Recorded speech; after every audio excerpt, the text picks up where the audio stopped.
ሰላም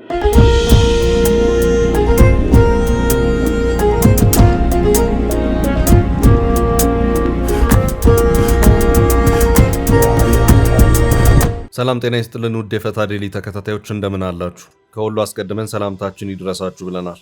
ዕለተ ማክሰኞ ረፋድ ጥንቅራችን ላይ እንገኛለን።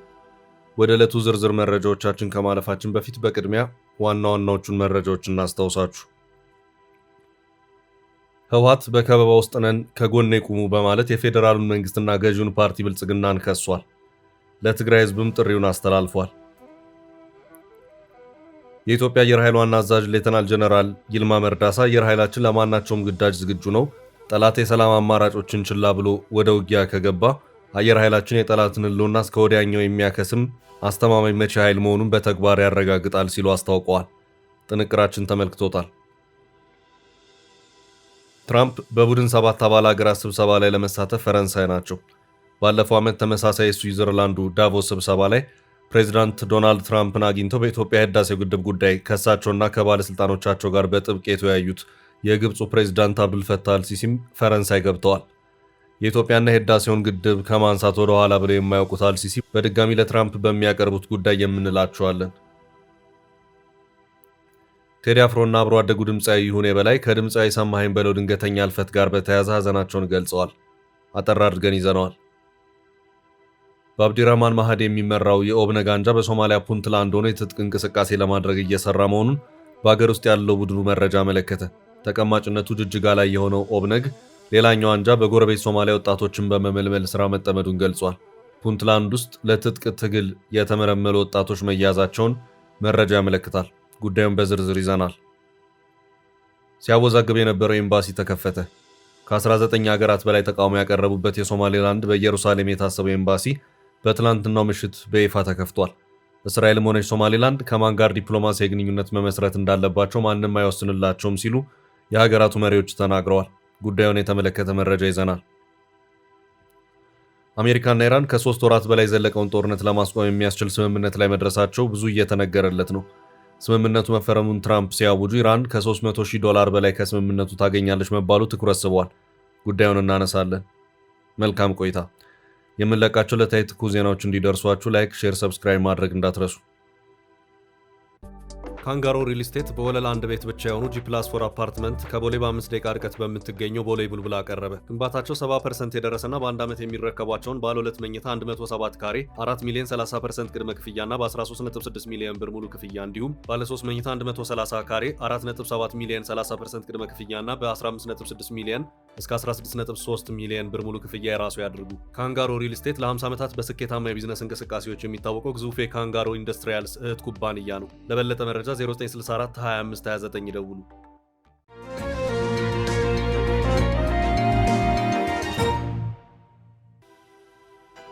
ከበባ ውስጥ ነን። ህወሓት ወደ ውጊያ ከገቡ ያበቃላቸዋል ጀነራሉ። ህወሓት በከበባ ውስጥ ነን ከጎኔ ቁሙ በማለት የፌዴራሉን መንግስትና ገዢውን ፓርቲ ብልጽግናን የከሰሰበትን አዲስ መግለጫ አውጥቷል። የቃላት ጦርነቱ ጠንከር ብሎ እየታየ ነው። የኢትዮጵያ አየር ኃይል ዋና አዛዥ ሌተናል ጀነራል ይልማ መርዳሳ አየር ኃይላችን ለማናቸውም ግዳጅ ዝግጁ ነው ማለታቸውን የመከላከያ ማህበራዊ ትስስር ገጽ አመልክቷል። ዋና አዛዡ ሌተናል ጀነራል ይልማ መርዳሳ ጠላት የሰላም አማራጭን ችላ ብሎ ወደ ውጊያ ከገባ አየር ኃይላችን የጠላትን ህልውና እስከ ወዲያኛው የሚያከስም አስተማማኝ መቺ ኃይል መሆኑን በተግባር ያረጋግጣል ሲሉ መናገራቸውን አመልክቷል። ከማን ጋር በተያያዘ ዋና አዛዡ እንደተናገሩ ግን የተበራራ ነገር የለም። ህወሓት ትላንት ምሽቱን ባወጣው አዲስ መግለጫው እንደ መንግስት ተግባርና አካሄድ ቢሆን ኖሮ እስከ ዛሬ ድረስ ወደ ለየለት ጦርነት በገባን ነበር። ግን ደግሞ ሁሉም የተደረጉብንን ትንኮሳዎች በትዕግስት ስላለፍናቸው አሁን ያለንበት ሁኔታ ላይ እንገኛለን ሲልም አስታውቋል። ህወሓት የፌዴራል መንግስት ገዢ ፓርቲ ብልጽግና የሚያራምደው ስርዓት በትግራይ ህዝብ ላይ ድጋሚ ጦርነት ለመክፈት የሚያደርገውን ዝግጅት በማታለልና በማጭበርበር ለመደበቅ እየሞከረ ነው በማለትም ክሱን አሰምቷል። በድሮን ጥቃት ደረሰብን፣ አሁንም የጦርነት ፕሮፓጋንዳ ተከፍቶብናል፣ በከበባ ውስጥ እንገኛለን ያለው ህወሓት የትግራይ ህዝብ ራሱን የመከላከል ተፈጥሯዊ መብት አለው ሲልም አስታውቋል። ህወሓት ባወጣው በዚሁ የምሽት መግለጫው ገዢውን ፓርቲ ብልጽግናን ደጋግሞ ከሷል። ገዢው ፓርቲ ልዩነቶችን በኃይል ለመፍታት በማሰብ ቀደም ሲል በትግራይ ህዝብ ላይ ፈጽሞታል ያለውን የጅምላ ግድያ በሁለተኛ ዙር ለመፈጸም አሁንም የጦርነት ነጋሪት እየጎሰመ ይገኛል ሲልም በዚሁ መግለጫው ከሷል። ከሰሞኑ በተለያዩ የትግራይ አካባቢዎች ተዋጊዎችን እንደዚሁም ታንኮችን ጨምሮ ሌሎች ከባድ መሳሪያዎችን እያንቀሳቀሰ መሆኑ የሚነገረው ህወሓት በዚሁ መግለጫው ጦርነት ሊከፈትብን ነው በማለት ክሱን አሰምቷል። ህወሓት በመግለጫው አክሎም በዚሁ አጋጣሚ የትግራይ ህዝብ ብልጽግና የሚያደርጋቸውን እንቅስቃሴዎች በንቃት እየተከታተላችሁ ከጎኔ እንድትቆሙ ጠይቃለሁ ያለ ሲሆን በፊትም የትግላችሁ መሪ እንደነበርኩ ወደፊትም በዚሁ ተግባር የሚቀጥል መሆን የሚታወቅልኝ ሲልም አስታውቋል። ከወደ ትግራይ እየወጡ ያሉት መረጃዎች የሚያመለክቱት ወታደራዊ እንቅስቃሴዎች ከፍ እንዳሉ፣ ወጣቶችን በግዳጅ ወደ ወታደራዊ ስልጠናዎች ለመውሰድ አፈሳዎች ተጠናክረው መቀጠላቸውን፣ በርካቶች እነዚህኑ አፈሳዎች ለማምለጥ ክልሉን በስፋት ጥለው የመውጣት ሁኔታዎች እየታዩ መሆኑን ነው። ከዚህ ውጪም ህዝቡ ዳግም ሌላ ዙር ጦርነት ሊፈነዳ ይችላል በሚል የስጋትና የስነ ልቦና ጫና ውስጥ መሆኑን የሚያመለክቱ መረጃዎችም እየወጡ ነው።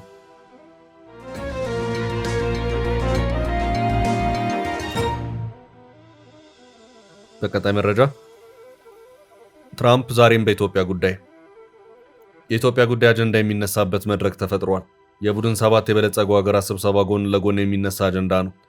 ትራምፕ የዛሬ ዓመት በተመሳሳይ መድረክ ዳቮስ ላይ አንስተውት የተደረገውን ውይይት መሰረት አድርጎ ብዙም ወደፊት የገፋ ነገር አልታየም። ጉዳዩ የህዳሴውን ግድብ የሚመለከት ነው። የዛሬ ዓመት በስዊዘርላንድ ዳቮስ የቡድን 7 ሀገራት ስብሰባ ላይ የተገኙት የግብፁ ፕሬዝዳንት አብዱልፈታህ አልሲሲ በጊዜው ከዚሁ ስብሰባ ጎን ለጎን ከፕሬዝዳንት ዶናልድ ትራምፕ እና ሚኒስትሮቻቸው ጋር መክሮ የነበረ መሆኑ የሚታወስ ነው። በጊዜው አልሲሲ ለትራምፕ አቀርባቸዋለሁ ብለው ከያዟቸው ወሳኝ አጀንዳዎቻቸው መካከል አንደኛው ኢትዮጵያንና የህዳሴውን ግድብ የሚመለከት ነበር። ያ ጉባኤ አሁን ዓመት ደፍኖ የቡድን 7 ወይም የጂ7 መሪዎች ጉባኤ ከሰኔ 15 እስከ 17 2026 በፈረንሳይ ሪዞርት ከተማ በኤቪያን ሌስ ቤንስ ይካሄዳል። አሜሪካ፣ ካናዳ፣ ፈረንሳይ፣ ዩናይትድ ኪንግደም፣ ጀርመን፣ ጣሊያን እና ጃፓን የሚሳተፉበት ጉባኤ ነው። ከእነዚሁ አባል ሀገራት ውጭም ግብፅ በተጋባዥነት ለሁለተኛ ጊዜ እንድትሳተፍ ተደርጓል። ይህም በመሆኑ ባለፈው ዓመት ስዊዘርላንድ ዳቮስ ላይ የነበሩት አልሲሲ አሁን በዚህ ዓመት ደግሞ ፈረንሳይ ኤቪያንስ ሌስ ቤንስ ተገኝተዋል። አልሲሲ ከመካከለኛው ምስራቅ የኢራንና የጋዛን ጉዳይ በመወያየት እንደዚሁም ከአባይ በተለይም ከህዳሴው ግድብ የውሃ ሙሌት ጋር በተያያዘ አሁንም ለትራምፕ ጥያቄዎችን እንደሚያነሱ ተጠብቋል። በዚሁ ስብሰባ ጎን ለጎን ፕሬዚዳንት ዶናልድ ትራምፕ እና ፕሬዚዳንት አልሲሲ የሁለትዮሽ ውይይቶችን እንደሚያደርጉ አስቀድመው የግብፅ ሚዲያዎች ጠቁመዋል። ግብፅ ባሉት ዓለም አቀፍ መድረኮች በሙሉ የህዳሴውን ግድብና የውሃ ህልውናዬ በምትለው ዙሪያ አንድም ቀን ጥያቄ ሳታነሳ ያሳለፈችበት ጊዜ የለም። የህዳሴው ግድብ ድርድር ከ10 ዓመታት በላይ ተካሂዶ አንድም ውጤት ሳይገኝበት እንደዚሁ ቢጠናቀቅም ግብፅ አሁንም ድረስ አዲስ ድርድር መደረግ አለበት የሚል አቋም እያራመደች ትገኛለች። የሚፈለገው የድርድር ጭብጥም የኢትዮጵያ መንግስት በግብፅ በኩል አሳሪ ወይም አስገዳጅ ውል በመባል የሚታወቀውን ባይንዲንግ አግሪመንት እንዲፈርም ነው። ይህም 100% የግብፅን ብሔራዊ ጥቅም የሚያስጠብቅ ሲሆን ኢትዮጵያ ላይ ተጽዕኖን በማሳረፉ በኩል በግብፅ ባለስልጣናት ተስፋ የተጣለባቸው ፕሬዚዳንት ዶናልድ ትራምፕ ናቸው። የዛሬ ዓመት በዚሁ ጉባኤ ላይ በአልሲሲ በኩል ዳቮስ ስዊዘርላንድ ላይ ጥያቄ ቀርቦላቸው የነበሩት ትራምፕ እሺ ከኢትዮጵያ ጋር እንድትነጋገሩ አደርጋለሁ በማለት ለግብፅ ባለስልጣናት ቃል ቢገቡም ብዙም ሳይቆዩ ከወራት በኋላ የኢራን ጦርነት በመፈንዳቱ ሙሉ ትኩረታቸውን ጦርነቱ ላይ ማሳረፍ ግድ አላቸው። ትራምፕም ከአንድ ዓመት ባልዘለለው የስልጣን ቆይታቸው ባገኙት አጋጣሚ ሁሉ ከ4 እና 5 ጊዜያት ላላነሱ ጊዜያት ከህዳሴው ግድብ ጋር በተያያዘ ሀሳቦችን ሲሰነዝሩ ከርመው ነበር። ይፋ ይሁን እንጂ ግብፅ ለትራምፕ አስተዳደር የመደራደሪያ ፕሮፖዛል አቅርባለች የሚሉ መረጃዎችም ሲወጡ ነበር። የአሜሪካ ባለስልጣናት በተለያዩ ጊዜያት በስልክና በአካል ከኢትዮጵያ ባለስልጣናት ጋር ቢወያዩም ከኢትዮጵያ በኩል የህዳሴውን ግድብ ድርድር ዳግም በማስጀመሩ ጉዳይ ሀሳቦች እየተነሱ ስለመሆኑ ግን እስካሁን ባለው ሁኔታ ምንም የተባለ ነገር የለም። ትራምፕ አሁን ወደ ፈረንሳይ ቡድን 7 አባል ሀገራት ስብሰባ ያመሩት የኢራንን ጉዳይ ቋጭተው በመሆኑ በተዝናና መንፈስ ላይ ይገኛሉ።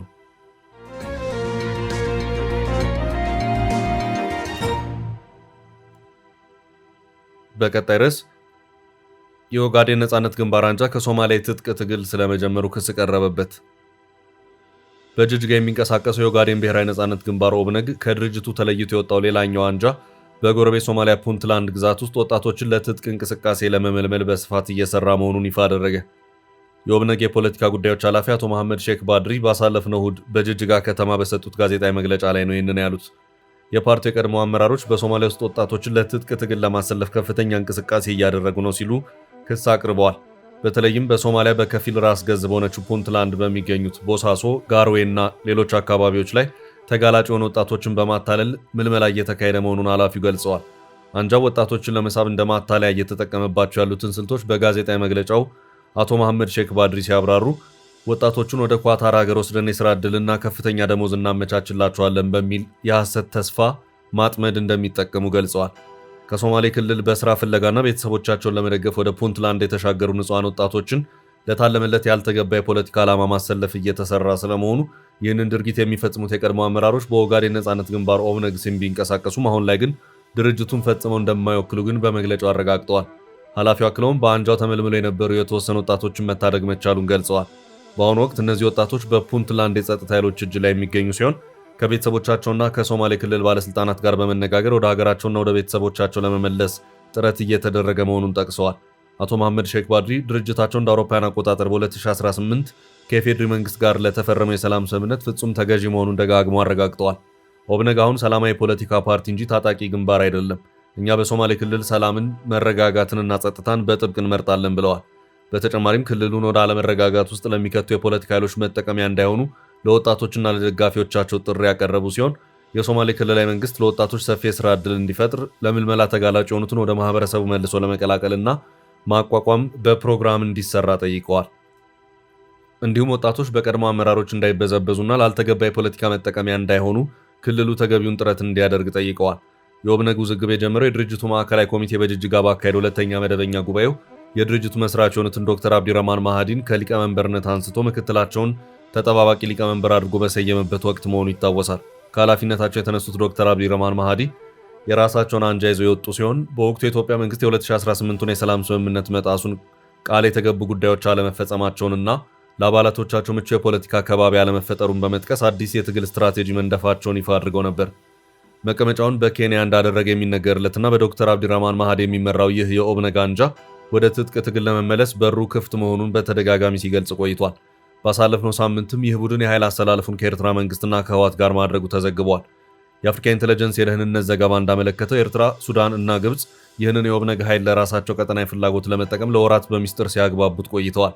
በተለይም ጽምዶ በሚል ስም የኤርትራ መንግስትና ህወሓት የጀመሩትን ሚስጥራዊ ህብረት ይፋ በማድረግ ከሳምንታት በፊት በሱዳን የወደብ ከተማ ፖርት ሱዳን ባካሄዱት ስብሰባ ላይ የዶክተር አብዲረህማን ማሃዲ የኦብነግ አመራሮች በአስመራና በፖርት ሱዳን በመገኘት ለተቃዋሚዎች ጥምረት ድጋፋቸውን መስጠታቸው መዘገቡ ይታወሳል።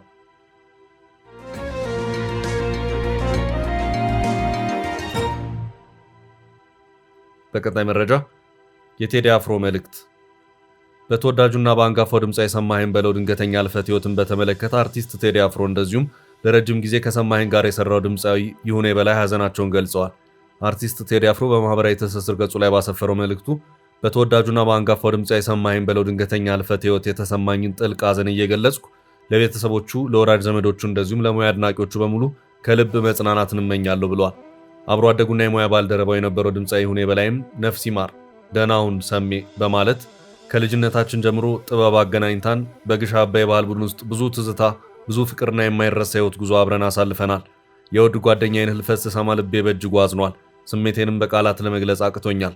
ነገር ግን ሞት ከዚህ ዓለም ወደ ጌታ የሚደረግ ሽግግር መሆኑን እናምናለን። መሐሪው አምላክ ነፍሱን በአብርሃም በይስሐቅና በያዕቆብ እቅፍ ያኖርለት፣ በገነትም ረፍት ያድርግለት። ለቤተሰቦቹና ለምንወደው ሁሉ የመንፈስ ቅዱስን ማጽናናት ይስጥ። ነፍሱን ይማር፣ መንግሥተ ሰማያትንም ያወርሰው። አሜን ሲል መልእክቱን አጋርቷል።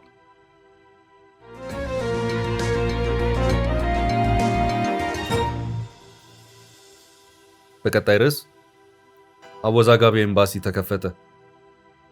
ሲያወዛግብ የነበረው ኤምባሲ ተከፈተ። ከ19 ሀገራት በላይ ተቃውሞ ያቀረቡበት የሶማሌላንድ በኢየሩሳሌም የታሰበው ኤምባሲ በትናንትናው ምሽት በይፋ ተከፍቷል። የሶማሌላንድ ፕሬዝዳንት አብዲረህማን መሐመድ አብዱላሂ በእስራኤል ታሪካዊ ቆይታ ያደረጉ ሲሆን ኤምባሲው የዚህ ቆይታ አካል ሆኖ ተመርቋል። ፕሬዝዳንቱና የእስራኤል የውጭ ጉዳይ ሚኒስትር ጌዲዮን ሳር በጋራ ኤምባሲውን መርቀው ከፍተዋል። የሶማሌላንድ ኤምባሲ በእስራኤል አወዛጋቢዋ ኢየሩሳሌም የተከፈተ የመጀመሪያው ሙስሊም ሀገር ኤምባሲ ሆኗል። የሶማሌላንድ ኤምባሲ መቀመጫው በኢየሩሳሌም ሃርሆትዝቪም የከፍተኛ ቴክኖሎጂ ፓርክ ውስጥ መሆኑ ታውቋል። ውሳኔው አወዛጋቢ መሆኑን ተከትሎ የኤምባሲውንና የዲፕሎማቶች ደህንነት በተሻለ ለመጠበቅ ሲባል ቦታው መመረጡ ተነግሯል። ትላንት ምሽት ከኤምባሲው ምረቃ ጋር የሶማሌላንድ የመጀመሪያው በእስራኤል አምባሳደር ዶክተር መሐመድ ሃጂ የሹመት ደብዳቤያቸውን ለእስራኤል ፕሬዝዳንት ይስሐቅ ሄርዞግ አቅርበዋል። አምባሳደሩ ሹመት የተሰጣቸው ባለፈው ፌብሩዋሪ ወር ላይ ነበር። አምባሳደሩ የፕሬዝዳንት ሂሮ የቅርብ አማካሪም ነበሩ። አሁን ላይ የወደፊቷ ፍልስጤም ሀገርነት ምስረታ መቀመጫ በሆነችው ኢየሩሳሌም ለእስራኤል ትገባለች በሚል ቆንስላቸውን በከተማው የከፈቱ ሀገራት ቁጥር 8 የደረሰ ሲሆን አሜሪካ፣ ጓቲማላ፣ ሆንዱራስ፣ ኮሶቮ፣ አዲሷ ጊኒ ወይም ፓፑዋ ኒው ጊኒ፣ ፓራጓይ እና ፊጂ እንዲሁም በትላንትናው ዕለት ሶማሊላንድ ስብስቡን ተቀላቅላለች። በትላንትና የኤምባሲው ምረቃ ወቅት ፕሬዝዳንት ሂሮ እና የእስራኤል ውጭ ጉዳይ ሚኒስትር ከዚህ ቀደም በሚስጥር እስራኤል ውስጥ መገናኘታቸውን ይፋ አድርገዋል። ትላንት የተገኘንበት ቢሮ ከወራት በፊት በሚስጥር የተነጋገርንበት ነው። ይሄ ግን ይፋ አልተደረገም ነበር ብለዋል። ፕሬዝዳንት ሂሮዝ እዚህ በድጋሚ በመገኘት ደስተኛ ነኝ ሲሉም አክለዋል። እንዲሁም የሶማሌላንድ ፕሬዝዳንት አብዲረህማን አብዱላሂና የእስራኤሉ ጠቅላይ ሚኒስትር ቤንያሚን ኔታንያሁ በጸጥታና ኢኮኖሚ መስኮች ሶማሌላንድና እስራኤል የሁለትዮሽ ትብብር እንዲያደርጉ የሚያስችል ተጨማሪ ስምምነት ትላንት ተፈራርመዋል። የእስራኤል የውጭ ጉዳይ ሚኒስትር ጌዲዮን ሳር ከፕሬዝዳንቱ ጋር ኢየሩሳሌም ውስጥ ትላንት በተወያዩበት ወቅት እስራኤልም ሆነች ሶማሌላንድ ከማን ጋር ዲፕሎማሲያዊ ግንኙነት መመስረት እንዳለባቸው ማንም አይወስንላቸውም ሲሉ ተናግረዋል።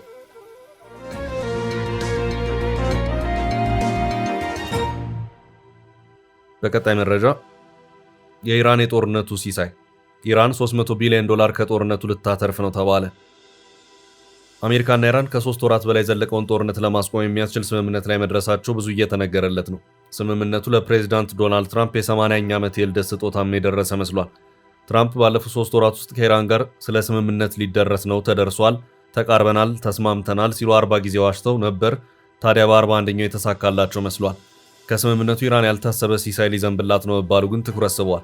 ኢራን $25 ቢሊዮን ጦርነት ላቆመችበት እንደሚሰጣት ሲሰማ $300 ቢሊዮን በጦርነቱ ለደረሰባት ውድመት መልሶ ግንባታ ፈንድ እንደምታገኝ ተገልጿል። ይህንን መረጃ የገለጹት የአሜሪካው ምክትል ፕሬዝዳንት ጄዲ ቫንስ ናቸው።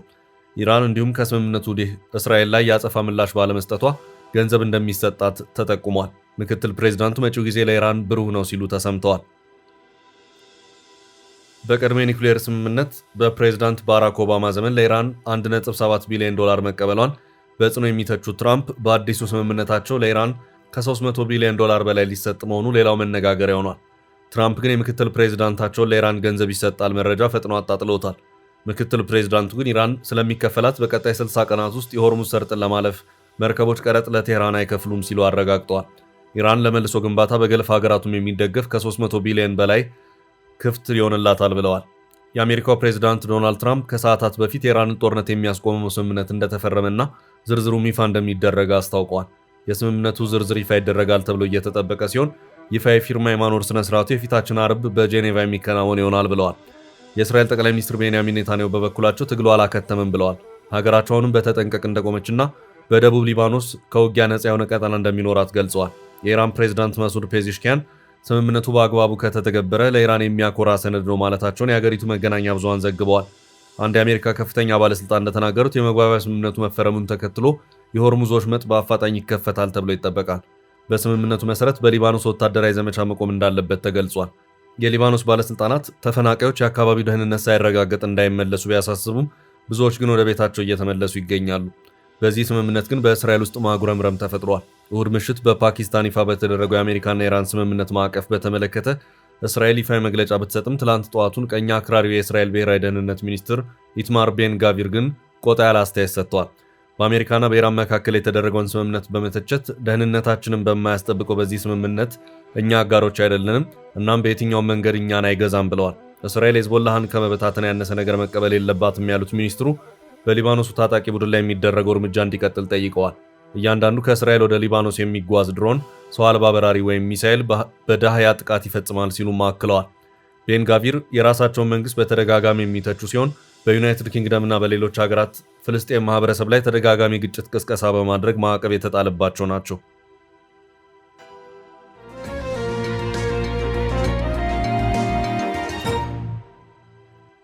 በተያያዘ መረጃ እስራኤል በትራምፕ ስምምነት ደስተኛ አልሆነችም። አሜሪካና ኢራን በመጪው አርብ ስዊዘርላንድ ጄኔቫ ላይ ስምምነትን ለመፈራረም ዝግጅቶቻቸውን ያጠናቀቁ መሆናቸውን የገለጹ ሲሆን ከአሜሪካ ጋር በጋራ በመሆን ኢራንን የተፋለመችው እስራኤል በዚህ የስምምነት ቀጠሮ ደስተኛ አለመሆኗ ተረጋግጧል። ኔታንያሁ እናንተ ተፈራረሙ፣ እስራኤል ግን በጀመረችው ትግል ትቀጥላለች የሚል ይዘት ያለውን መልእክት አስተላልፈዋል። የእስራኤል ደስተኛ አለመሆን ከሁለት መሰረታዊ ጉዳዮች ጋር የተያያዙ መሆናቸውን ዘገባዎች እያመለከቱ ነው። አንደኛው የኢራን ወታደራዊ አከርካሪ በተፈለገው ደረጃ አልተሰበረም፣ እናም ጦርነቱ ለጥቂት ጊዜም ቢሆን መቀጠል አለበት በሚል ሲሆን ሌላኛው ደግሞ ከሊባኖስ ጋር በተያያዘ ነው። እስራኤል በሊባኖስ የኢራን አጋር ከሆነ ሄዝቦላ ጋር እየተፋለመች ትገኛለች። ኢራን ይህ ስምምነት ሊባኖስን ጭምር ማካተት አለበት በማለት ወጥራ ይዛለች። በዚሁ መሰረትም ትራምፕ የኢራንን ሊባኖስ የተመለከተ አቋም አክብረው ተቀብለዋል። ስምምነቱ ሊባኖስን አካተተ ማለት እስራኤል ሄዝቦላን አጠቃለሁ በማለት በወታደራዊ እርምጃ የማትቀጥል ይሆናል። እስራኤል ሄዝቦላህን እደመስሳለሁ በማለት በደቡባዊ ሊባኖስ አቅጣጫ በጥልቀት ጦሯን ያስገባች ሲሆን የኢራን አሜሪካ ስምምነት ሊባኖስን ይመለከታል መባሉን ተከትሎ ጦርነቱን ባቆም እንኳን ሊባኖስ ግዛት የገባው ጦር ግን ለቆ የሚወጣበት ሁኔታ አይኖርም ስትል አስታውቃለች። ውድ ቤተሰቦቻችን ለዛሬ ያዝንላችሁን ርዕሰ ጉዳዮች እዚህ ላይ ቋጨን። ላይክ፣ ሼር እና ኮሜንት በማድረግ ለቻናላችን ድጋፋችሁን መግለጽ እንዳትዘነጉ እያልን ከሌሎች መረጃዎች ጋር ደግመን እስክንገናኝ ቸር ያሰማን ስንል ተሰናበትን።